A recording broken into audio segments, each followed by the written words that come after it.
1981. The Cold War is a frozen shadow war. Inside a windowless room at Langley, a CIA analyst opens a file that just hit his desk. But it's not about Soviet missiles, not about a double agent in Moscow. It's about dolphins. The report states the Soviet Union's Dolphin program closely resembles that in the United States and was stimulated by a U.S. Navy demonstration of the military value of marine mammals. For 2 decades, the superpowers had been locked in a secret underwater arms race, not with steel submarines, but with living, breathing creatures of the sea. According to that same declassified document, the Soviets were exploring how dolphins could perform military and intelligence tasks, including attaching intelligence collection packages and other devices to enemy submarines. But that document raises one question that still sends a chill through this entire story. How far did the United States go in return?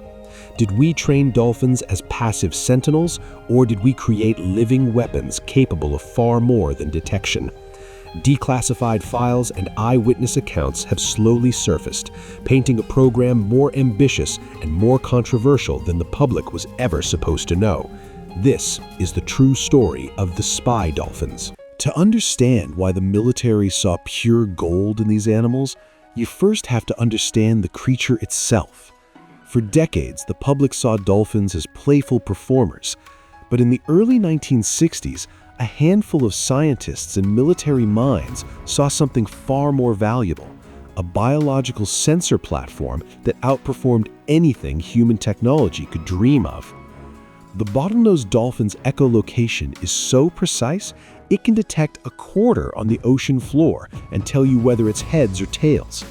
According to Dr. Jim Finneran, a scientist with the Navy's Marine Mammal program, dolphins can determine the shape of the object, the material composition, simply from the echoes. They dive to crushing depths, hold their breath for over 10 minutes, and navigate total darkness with perfect accuracy. To the military mind of the 1960s, this wasn't just a fascinating animal. This was a living, self-propelled, fuel-free, expendable sensor. The question was never if, it was how. The Cold War wasn't only fought on land and in the air. The deadliest games played out in the silent depths. Both sides built nuclear ballistic missile submarines that could hide for months, each carrying enough firepower to end civilization. One limpet mine on an aircraft carrier in its own port could flip the entire war. Harbor security became everything. But how do you guard miles of chaotic water against a few enemy divers? Sonar couldn't tell a diver from a seal. Patrol boats were too slow. The Navy needed a native sentinel that could see in the dark. They found it, swimming in circles for fish at marine parks. In 1960, the Navy acquired a Pacific white-sided dolphin named Noddy for hydrodynamic studies, hoping to copy nature's drag reduction tricks for torpedoes. They never proved the theory, but they discovered something far more valuable. These animals were shockingly intelligent and highly trainable. By 1963, the focus shifted from science to tactics. A new facility rose at Point Mugu, California, study the dolphin's senses and turn them into working assets for searching and marking underwater objects. The breakthrough? Trained dolphins and sea lions could operate untethered in open ocean and return to their handlers out of pure trust, a principle still used today. In 1965, a Navy dolphin named Tuffy made history during the Sea Lab 2 project off La Jolla, California. Tuffy carried tools and messages 200 feet down to the habitat and guided lost divers to safety. The experiment was a stunning success, and according to a declassified CIA report, that demonstration hooked the Soviets. That same year, the Soviet Union launched its own marine mammal program. By 1981, the CIA was tracking 5 Soviet research stations on the Black Sea. The CIA noted the quality of Soviet research has improved steadily and in many areas is comparable to the U.S. Navy's. In 1967, the U.S. program moved to Point Loma in San Diego, where it remains headquartered today. By the late 1990s, it would house approximately 140 animals. But long before then, those animals would see real combat. The first real-world deployment came during the Vietnam War, Project Short Time. From 1970 to 1971, 5 bottlenose dolphins were sent to Cam Ranh Bay to guard a critical ammunition pier against Viet Cong frogmen. Their mission, swimmer nullification, officially meaning mark the intruder's location. The officer in charge was Harold W. Goforth Jr., the Navy's first Marine mammal officer. In his 2013 book, Defender Dolphins, Goforth gives the only eyewitness account. The team, Garth, John, Slan, Tinker, and Toad, performed exactly as designed and helped protect vital assets. But this mission became the source of a fierce controversy. In 1984, a Washington Post column by Jack Anderson, citing unnamed insiders, made a shocking claim that the dolphins had been used to kill enemy divers. The Navy has always vehemently denied this. Their official position is clear. They have never trained its marine mammals for attack missions against people or ships. So what really happened at Cam Ranh Bay? The declassified files give no final verdict. We know the project existed, the pier was protected, and the dolphins were there. But the central question, were they defenders or weapons, remains one of the Cold War's most fiercely debated secrets. While the Navy focused on defense, the CIA saw offensive potential. According to documents released by the CIA in 2019, the agency spent a decade testing animals as spies. Cats with microphones, dogs with brain electrodes, pigeons photographing Soviet shipyards. Dolphins were among the most ambitious. Projects Oxygas and Chirology explored using them to place explosives, plant acoustic buoys in Soviet harbors, and swim alongside submarines to record acoustic signatures. The 1981 CIA report confirms the agency was watching Soviet research into dolphins, attaching intelligence collection packages and other devices to enemy submarines. Yet the files never say whether any mission was actually attempted. The 2019 release states the programs were given up, left to the U.S. Navy. A 1984 Jack Anderson column claimed the CIA even tried to sell killer dolphins to Mexico, Peru, Brazil, and Argentina, with no buyers. The Navy denied everything. The full truth about the CIA's dolphin operations remains locked away. We know they studied it. Whether it ever left the drawing board is a question that may never be answered. The United States wasn't the only player. The Soviet Union launched its program in 1965, the exact year of Tuffy's Sea-Lab-2 success that reportedly inspired them. By 1981, the CIA was monitoring 5 Soviet research stations on the Black Sea, studying dolphins, beluga whales, seals, and sea lions. A white beluga would be nearly invisible in Arctic waters, perfect for northern ops. Soviet scientists even researched how dolphins detect objects under adverse background noise conditions, the exact knowledge needed to jam American dolphin operations. The CIA noted this work could enable the Soviets to evaluate the potential benefits of developing acoustical jamming countermeasures to U.S. Navy dolphin programs. The Cold War had officially gone aquatic. Both sides built capabilities, studied each other's countermeasures, and matched each other step for step. The dolphin gap had closed. But the strangest chapter was still coming, involving hurricanes, rumors, and an X-Files level mystery. In August 2005, Hurricane Katrina smashed the Gulf Coast.